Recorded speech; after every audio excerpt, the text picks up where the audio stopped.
Welcome to the Wealthy Speaker Podcast. This is the podcast dedicated to people who want to speak more as a way to build their income and grow their business.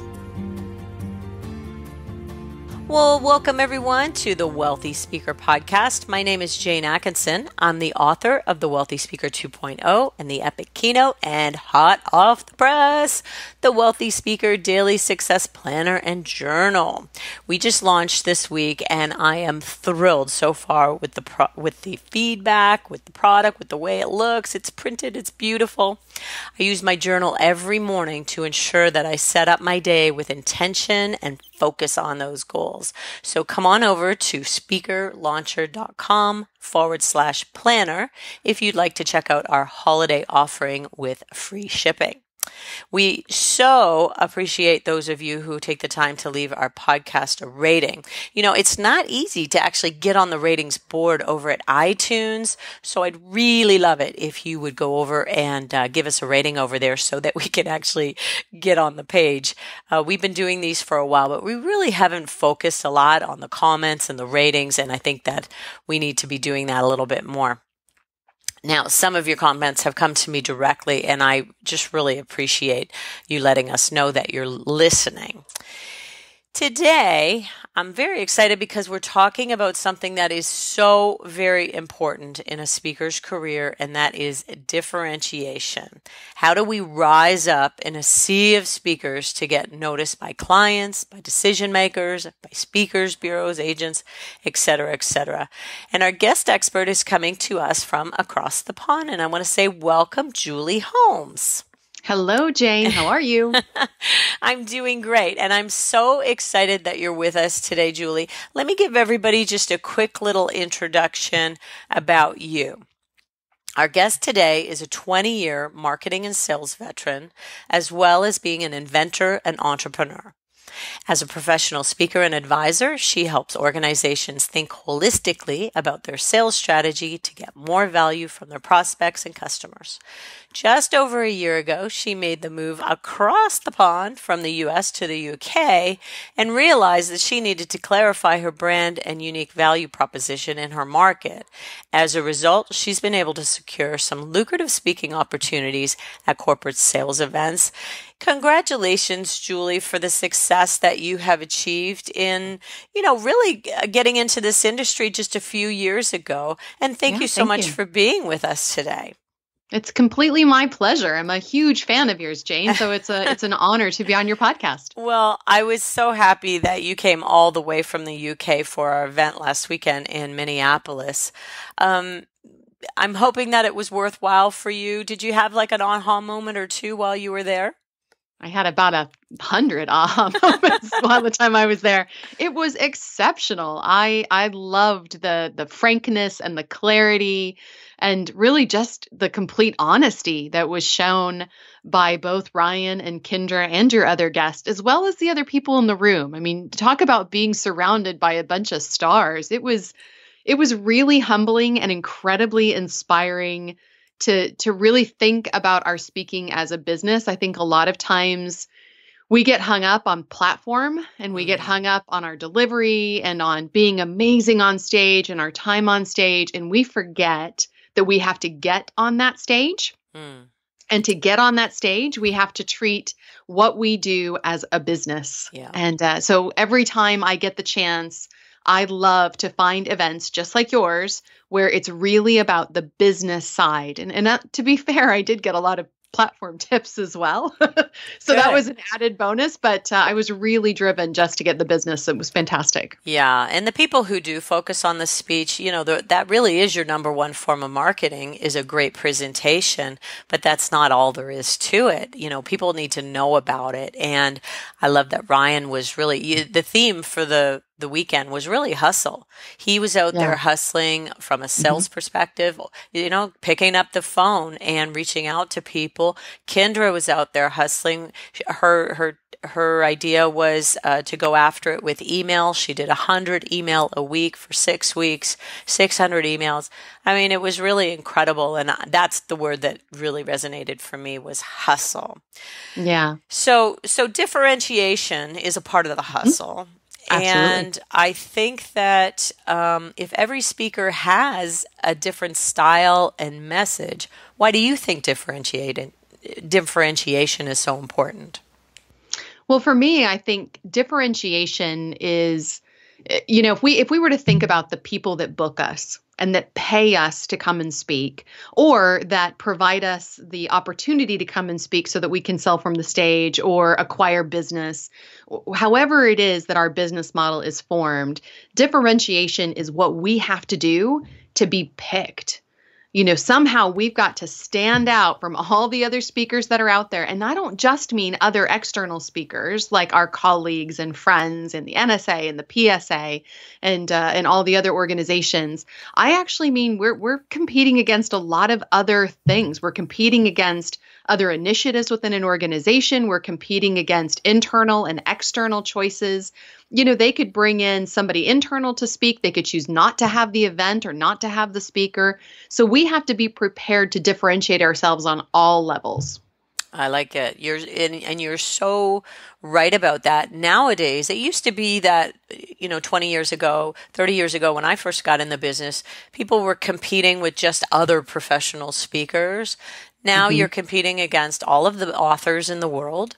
You're competing against bloggers, university professors. I mean, really, our competition is everywhere. And you're right. They might just say, we're just going to go with somebody local or industry specific. So, sorry. It could also be, Jane, that they're looking at, really kind of content. So they might be bringing in someone who's an expert at a particular topic, but isn't a classic speaker at all. Right. Somebody who's written a book, but has never particularly spoken at events. Right. And that's another important consideration for us. And in fact, it's actually great for us. It encourages us to up our game. We have to be as good or better an option for every booker that we want to be booked with. Yeah. And we talk a lot about picking a lane here. Surely a speaker's lane and topic differentiates them, but it's more than that, right? It is. That is the first way and the most obvious way that we differentiate ourselves as speakers in the conversations that I've had. So I prepared a presentation for the Professional Speaking Association, which is the UK's equivalent of the NSA. Now, of course, you might recognize the fact that I don't have a British accent, even though Jane said that I've come from over the pond. I do live in the UK, but I moved here just about a year and a half ago now from the States. And, presenting this material and kind of putting together this strategy of how to differentiate, I spoke to a lot of my speaker colleagues about how is it that they differentiate themselves. And the lane is important. And the lane, I talk about differentiation as the 5 E's of differentiation. Okay. And the first E is explanation. And explanation is how do we explain what we do and what the value is for our target market and audience. And that's really your promise statement, Jane. That's exactly what it is, your lane and your promise statement. And I have my lane, which is sales and marketing, mostly sales. And my promise statement is that I help businesses get and keep more value from their prospects and customers so they can both grow their businesses. Great. So in that's great. I differentiate myself a little bit. But the truth is that if I'm a speaker booker and I know I need to book somebody who speaks on sales, that really isn't enough of a differentiation for them to pick me over any of the other thousands of speakers on sales. Now, never mind that you get into something like leadership. There are thousands of speakers on leadership. And all of them can say things like, we help with mindset, or we help with, teamwork, or we help build great leaders. And so that explanation isn't quite enough to differentiate. It's the first piece, but it isn't enough. We all sound the same to an outsider. Right. So what are some of those other differentiating factors that speakers can leverage that are outside of their control? Okay, so the second one, so explanation is the first. The second differentiation is experience. So what have you done that kind of coincides and builds your value around the thing that you talk about? So I can, we've got all different kinds of people that we can look at as an example of that. If I look at my own background, I have 20 years, as you said in the introduction, I have 20 years of corporate marketing at enterprise technology companies. So marketing and sales at corporate technology companies, that's a pretty significant differentiator compared to some of the other sales speakers. Okay. So in that instance, it could be the fact that I've got 20 years of experience. It could be the fact that I've done enterprise sales, which is not the same as consumer sales. It could be the fact that, I've worked at, blue chip companies, and I've worked on, complex long-term sales deals that were over $1 million a piece. All those factors come together to describe my experience. So when a speaker booker is looking to bring in someone to present, that's a differentiating factor for them. They will look at somebody's experience and go, yep, that one makes more sense to me. I love it. And let me just translate that into how that looks on your website. On the About Us page, all of that stuff belongs on there. So many people just gloss over all those good, juicy bits that you just mentioned, Julie. Yep, absolutely. So experience is the second one. The third component is expertise. Now, what's interesting is a lot of people will assume that if they don't have a ton of experience in something, they can't be a professional speaker with that as their lane or creating a promise statement around that. And what I would say is that you absolutely can. You're going to build experience over time. So if you're starting a new business or you're just coming into a particular arena, you're going to build experience over time. And in the meantime, what you can do is capitalize on your expertise. That's the third E. And that expertise is really about your credentials, what you've learned. So it could be that you are a lawyer and you've got a law degree, or you've, which is again, distinctly different from having practiced law, which would be experience.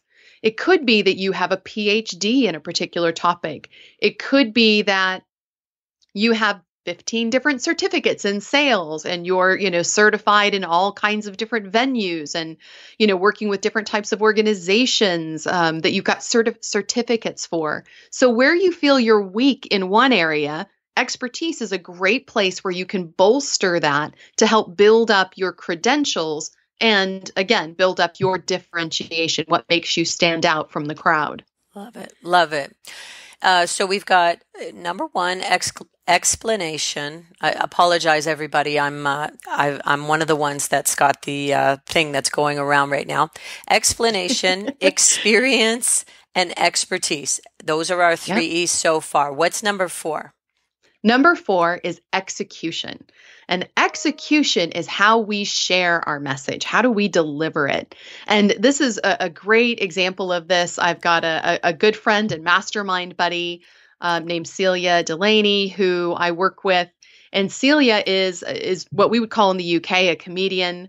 In the US, she would be considered a humorist, but she sings. And so part of her execution is that she sings on stage. I cannot and would not for the, luckily for all of my bookers, I would not do that to my audiences. And so that is a distinction in her execution. Another one might be, again, another colleague of mine, Nathan Littleton. He speaks on social media and on email marketing, and he actually builds a live email marketing campaign in front of his audience. And at the end of his keynote, they look at the results. That is a very distinct form of execution. Yeah. And that execution, if you really consider what it is about your presentation skills that differentiates you or makes you stand out, that execution can certainly be one of them. And I think we could go deeper on story. Kendra Hall at the Minneapolis event really shared a lot on her storytelling piece. And I think that somebody may remember you for a specific story 20 years later. Stories can be incredibly memorable. We've also got people who execute differently in that, Eric Wall, he'll do a painting while he's talking to the audience. There are other people out there who do music, and they talk about, different forms of creativity and things like that. So there's lots of different paths that you can take on the execution front. And I think what people need to know is that they need to find the thing that fits for them. They may not fit with humor. They may not, like you, fit with singing. I wouldn't sing either. But I think the other thing about execution is that it's also your style. So, for example, I'm quite, especially by British standards, I'm quite loud. I'm the brash American. I'm big on stage. I'm, large gestures. I move around a lot. I'm enthusiastic. So those kinds of things on a big keynote stage, that's a distinguishing characteristic. That's a differentiator for me in the UK. And, as you say, there are a number of fantastic speakers who really wrap their audience up in this cocoon of stories that's so comforting and engaging.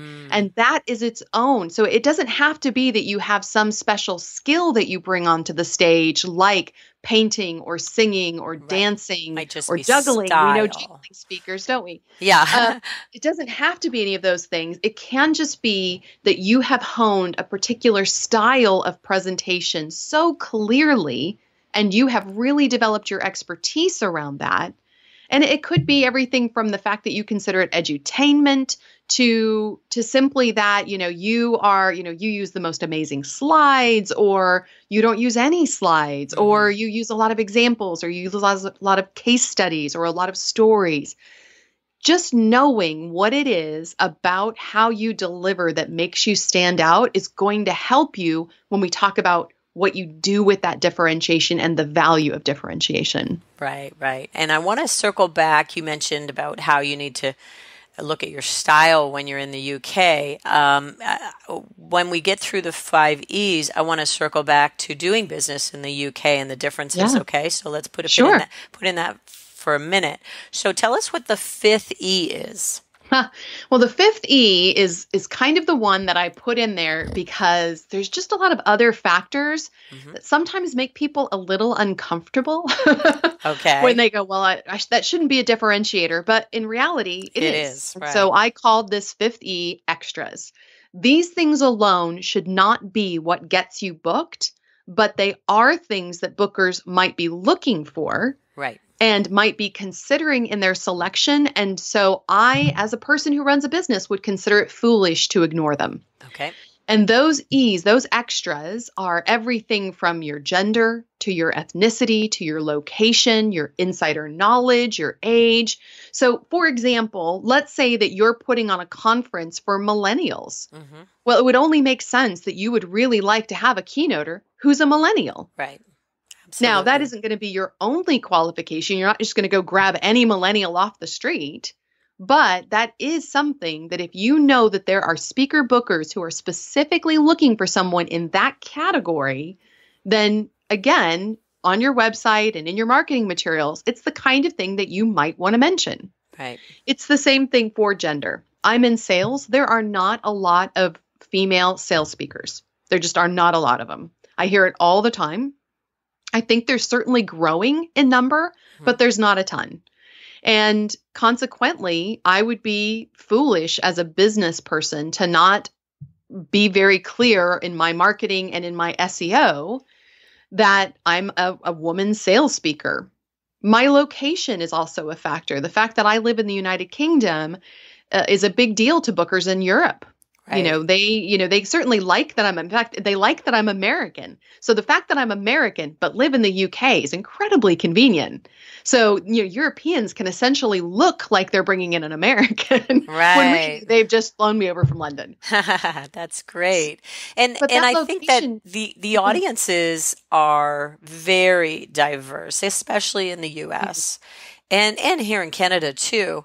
And for an audience to sit at the same convention year after year after year and never see anyone who looks like them. Absolutely. That's changing. That is changing. And we've seen it evolve and shift with our own association at NSA. We were incredibly diverse last year. And I was so thrilled to see that people were being represented. And I really liked that. Yeah, I would include anything in the extras that you don't necessarily have direct control over, but could impact a booker. So another great one is, I grew up on a farm, or, I happen to be a dog trainer, or the list kind of goes on. Any of these things, if a speaker booker went, wow, that's really what my people are like. This really represents the audience.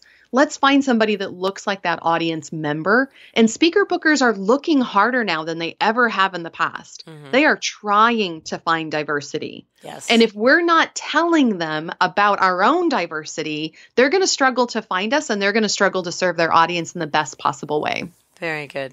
Very good. Now, how can you check your differentiation and determine its value? So the easy way to test your differentiation, and I think it's the first real test, is to be clear that differentiation is not description.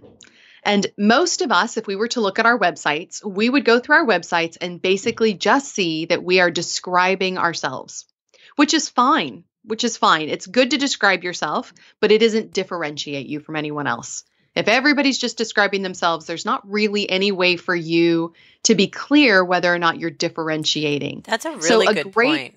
Really good point.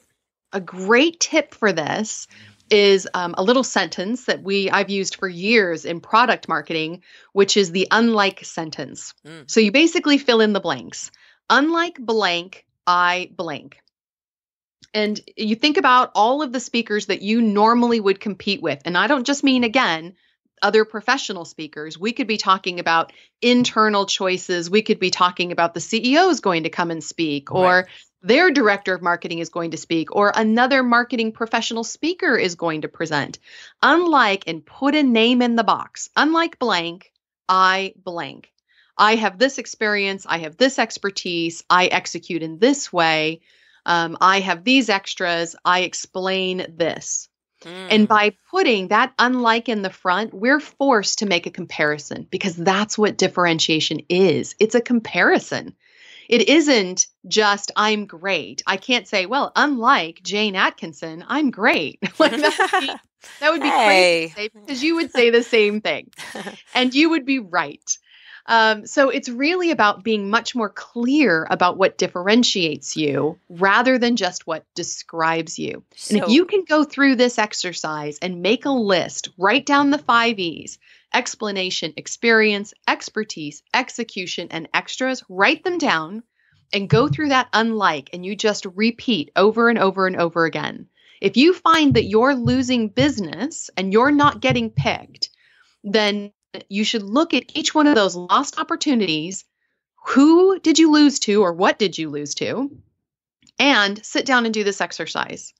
So how could you have won that or differentiated yourself? Or how did your competition do a better job of differentiating themselves? Now, you might notice, Jane, that price isn't on here. Right. Well, mostly because it didn't start with an E. But that's a good one. Price is there, but price is more of a choice factor rather than a differentiation. We know that a lot of times, people will say that clients buy on price, and they don't buy on price alone. No client buys on price alone. So, there will always be other speakers within your pricing bracket. And that's, again, making sure that you're comparing and providing sufficient value to align with the price that you're wanting to charge as a speaker. So make that list and then really understand what the value of those things are to the speaker bookers. And I'll give you a great example. So this week I presented, I was hosting and I was the opening keynote for the National Sales Conference. Now, when the National Sales Conference called me up and asked me if I was interested in hosting their event, I had, of course, like a good business person, done some research on the event. And I knew that that event had not a single woman on their agenda at all. Whoa. Not one. Now, this is one of actually, I think it is the largest sales conference in the UK. So I knew that when they called me, that they didn't have any Americans and they didn't have any women. Now, these are both extras. But still, they were valuable extras to this client. I know that they needed diversity in their panel. Right. So it was very easy for me to say, yes, I'd be happy to host the event if I'm given a main stage keynote spot. Nice. So knowing what my differentiation was and the value that that had to that organization and that event enabled me to be more confident in my negotiation and say, yeah, I'll do it, but you have to do this for me. This is what I want in return. And I knew that upon delivering that, I had to show them in support of that all my other differentiation. I had to be so clear about my explanation, my experience, my expertise, and how I execute. And I had to show them the value of all of that differentiation to go with the extras that were getting me in the door. Love it. Love it. And using your leverage was brilliant in that situation, especially when someone is asking you to come down in your fee. Yes, I think so. When they're asking you to come down in your fee, when they're asking you whether or not you want to do extra work, do you want to pick up a workshop? I think it's great to just help you to feel confident about pitching your fee. Certainly one of the things I struggled with historically before I started to do this for myself was I almost felt like I was always just picking a number at random. Well, I think I'm worth this much. Mm-hmm. And I would just guess. Right. But it wasn't until I started to sit down and look at my competition and really start to differentiate against my competition that I really started to bolster my confidence about my pricing and say, do you know what? I'm actually worth a lot. I have 20 years of experience. I have a master's degree. I have, and the list goes on with experience and expertise and my execution. I'm actually worth a fair penny. And so as soon as I started to think about these as being the building blocks of my value, now when I have a conversation with a client and I kind of have these written down on my desk, just as a little reminder to myself of what makes me valuable, it's a great mantra to have that I am worth every penny that I'm asking for. And it also makes it easy for me to say to the client, here's my fee. Yeah. And then to shut up. And you can stand tall in your fee as a result of that. Now, when you are getting ready to go on a sales call, let's say they've contacted you by email. And one of the things that I talk to my clients about is, try to get them on the phone so that you can get them whooped up about using you instead of somebody else. Over email, you're somewhat limited because you're not having a back and forth conversation. How much research and preparation would you do on the client or the event prior to? Just to walk us through what you would normally do. So I try to do as much as I can. Again, if they're calling me out of the blue, then it's hard, you're just kind of going to take that call and see what happens. But a lot of times what I'll do is I'll actually go out and I'll look at who spoke there last year and maybe the year before. And I will look at who's on their lineup already this year. If they've got that event out there, I'll look at the size of the event. I'll look at the makeup of the audience. If I can find it, I'll check their social media. Generally speaking, if they're calling me, so it's an incoming lead, then I have to kind of hurry to do research because I want to get back to them quickly, but I want to at least be informed what I'm dealing with. So I try to get that research done within, I maybe invest 30 to 40 minutes in just looking at an event, trying to understand what it is. If they're if it's an outbound opportunity, meaning that we've reached out to somebody and, we're trying to get into that organization, then we should have done that research already. We have a pretty good idea of what we're doing. And if you know who some of your competition is, let's say they had that speaker last year and they loved them, you can say, okay, I saw you had so-on. Unlike this person, I will also add in this way. And I think that helps them say, okay, well, we don't want to have the same thing year after year. So you're able to actually use your unlike statement with a lot of knowledge going behind it and who. And this is a part of doing your industry research and knowing who it is that you're actually competing against. So for you, Julie, you flew across the pond to live, which is just amazing. Took family, dogs, everything. I'm so admire your bravery to do that. When you landed there, tell us, what's been the biggest differences that you've noticed between the U.S. market and the U.K. market? Anybody who wants to maybe speak over there might be interested to know. Well, for people that might want to speak over here, the biggest difference that I will tell you is that the pay scale is substantially different. Yeah. And that's generally agreed among all of my colleagues in the PSA. is that, you're just not going to command the same kind of fees. And the number one reason for that really is that the event sizes here are not as big. Right, right. And So the I was same thing talking, goes for Canada too. We're very yep, similar in a lot of yep. ways. So the National Sales Conference, great example, largest sales conference and event in the UK. We had a banner year this year. It was 650 attendees. Okay, that's pretty good though. Still, I mean, Oh, that's a good size conference, but it is a great size conference, and it was again very niche. So for a niched event, it was excellent turnout. But it's not like the 3,000 or 4,000 that you might get at an event in the US. Yes. Okay. So there's that factor as well. So I think that's one big difference is just, purely in the fee structure and the compensation. The other thing is that the UK, again, unlike the US, it's basically all considered local. That's sometimes you would get these regional things. Oh, we'd like to have a regional speaker, somewhere from the northeast of America. Right, well, right. We're all kind of regional here. Right. Okay. Doesn't take very long to get from one end of the country to the other, and you can get there by train. Great. The proximity to Europe is really powerful. So a lot of the UK speakers actually speak a fair bit in Europe. All over, yes. Yep. Very And nice. you'll see a lot of European speakers and a lot of UK speakers in Asia as well as in the Middle East. So it's really a base as much as anything. So most UK speakers are not generally doing speaking solely in the UK unless that's their choice. Those of us that are kind of keynoters or are looking to be on main stages with bigger audiences are traveling for that. So, along with doing this amazing job that you've been doing of building your business over there, you decided, hey, I'm going to invent something. Tell us about the product that you invented.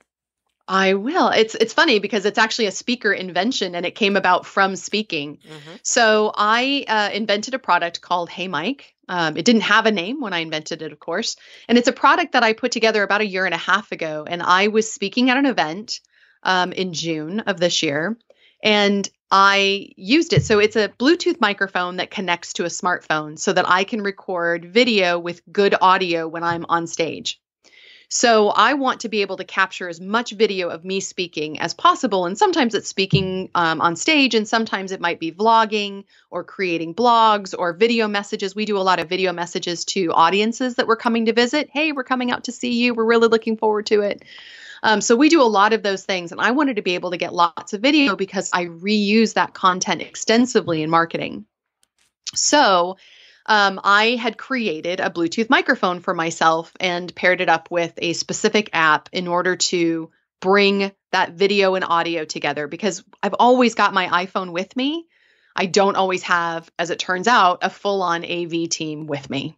I don't always have my camera guy and my boom mic guy, and I just don't always have all that. Your makeup artist? Come on, Julie. Someday. And so consequently, I thought, well, I'll just make this thing. And it's the kind of thing I do. I make lots of things. And my booker, who was also a fellow speaker for this event, saw this microphone and he was like, what is that? And I said, oh, it's my microphone so I can record this presentation on my phone with my video on my phone. And he was fascinated by that. This is a guy named Steve Clark. And, he came up to me about, I don't know, maybe 4 or 5 more times during that event. And every time with a different question. So it just connects. I was like, yep, it just connects. And he'd go away and he'd come back an hour later and he'd go, and then it just records on your phone and you can just save it. Yep, that's what happens. Yeah. And it records for a couple of hours. I'm like, yeah, it records for 6 hours. He's like, what? That's amazing. And the next thing you knew, at the end of the day, he said, you know what? I think this is such a good idea. What do you think? Why haven't you taken it to market? And I just thought, honestly, I just hadn't really thought about it. I make a lot of stuff and I hadn't really thought about it. And he goes, I would love to work with you to take this to market. So that was in June. A week later, we shook hands and agreed to take it to market together. And it was released in 90 days. So 90 days from the handshake to the product being released, and that included design, manufacturing, packaging, marketing. It's beautiful. Oh my gosh, that's amazing 90 days. Good for you, Julie. I love mine, and I think that that's the biggest complaint when you're doing video from your phone is that the audio is often not very good, especially if you're outside and it's windy and there's all kinds of situations. So if people want to get a hold of a Hey Mike for themselves, what should they do? Well, they can go to our website. So it's loveheymike.com, LOVEHEYMIC.com.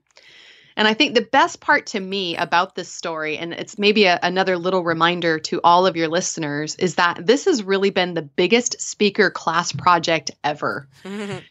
I mean, all facets of this product have honestly had a whole variety of speakers' hands in it. It was named by a speaker buddy of mine. Hey, Mike. The name of it came from a speaker buddy in my mastermind.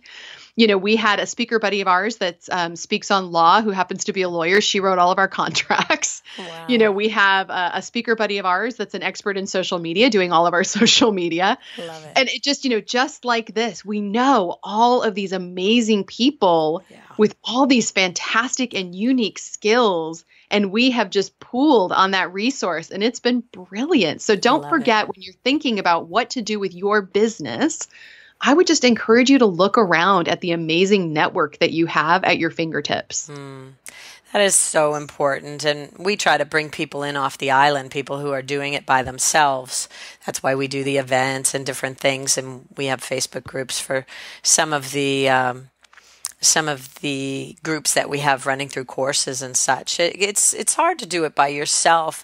After 30 years of being in this industry, I have to say that I've learned everything from my peers. I mean, I knew nothing 30 years ago, and now I feel like I can be seen as an expert in this area, and it's all due. And I give massive gratitude back to NSA and CAPS, that's the Canadian version. The information that's come across the pond from PSA as well has been phenomenal. So maybe we'll end our show today with a little nod of thank you to all of the people who contribute to this amazing industry that we're in. For not just for Hey Mike, I also did the same thing with the Wealthy Speaker Daily Success Planner and Journal. We had a lot of beta testers going through it and helping us tweak things as we went. Are you using your journal? I am I've been looking at my journal and I'm saving it so I can start it on the 1st of January. Very good. Very good. Well, with that, let us say thank you for coming. So appreciative for you to take the time. It's much later in the evening there than it is here. So thank you, Julie Holmes, for being with us today. It is my pleasure, Jane Atkinson. And thank you so much for our listeners. And we will see you soon, Wealthy Speakers. Bye for now, everyone. Thanks for listening to the Wealthy Speakers Show. Please visit speakerlauncher.com for your free Wealthy Speaker audit, and visit speakerlauncher.com/podcast for show notes and many more resources to help you catapult your speaking business. See you soon, Wealthy Speakers.